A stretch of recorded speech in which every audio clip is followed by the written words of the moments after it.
trend is presented in the form of a graph.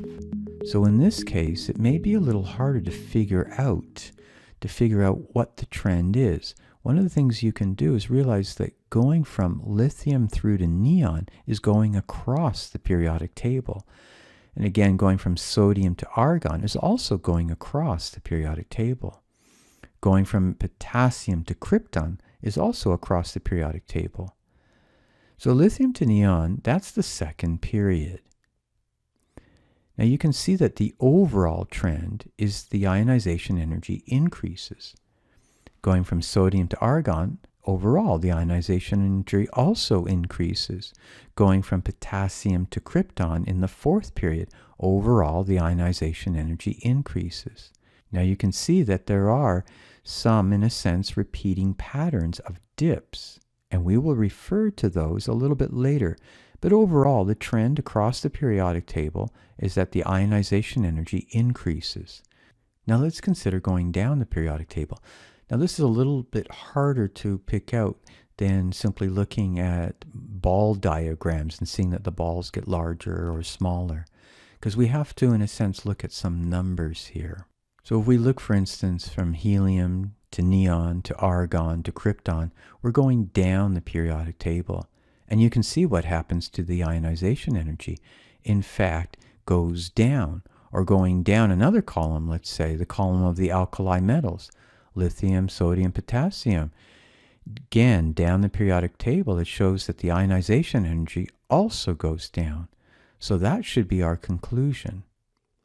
We can pick any series of elements so that we could have gone down the halogens, fluorine, chlorine, down to bromine, and we'd see again the ionization energy indeed goes down. Now, of course, you need to know that trend, but if you understand why the trend happens, then you don't need to memorize this trend.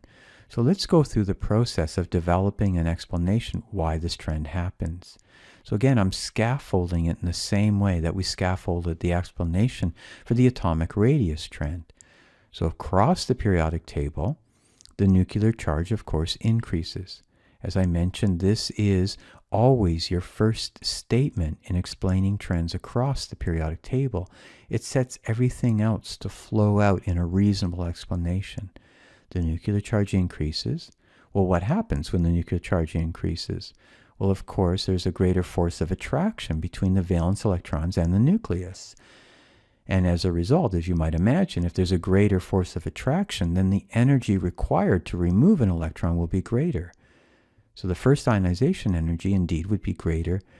Going down the periodic table, the first thing that you should be looking at is the distance of the valence electrons to the nucleus. And of course, the distance gets greater. The valence electrons are further from the nucleus. The force of attraction, of course, will go down. If the force of attraction is less, it should be easier to remove the electron. The first ionization energy will decrease. Now, I should make a comment why we say first ionization energy. Of course, for hydrogen, you're only removing one electron, and so the first, or the ionization energy, is the same. But for all other elements, there are at least two or more electrons. And so in looking at these trends, at least for how we're covering it, we're always looking at the energy required to remove that very first electron, or first mole of electrons. You can also look at the energies required to remove successive electrons, but we won't be discussing this here.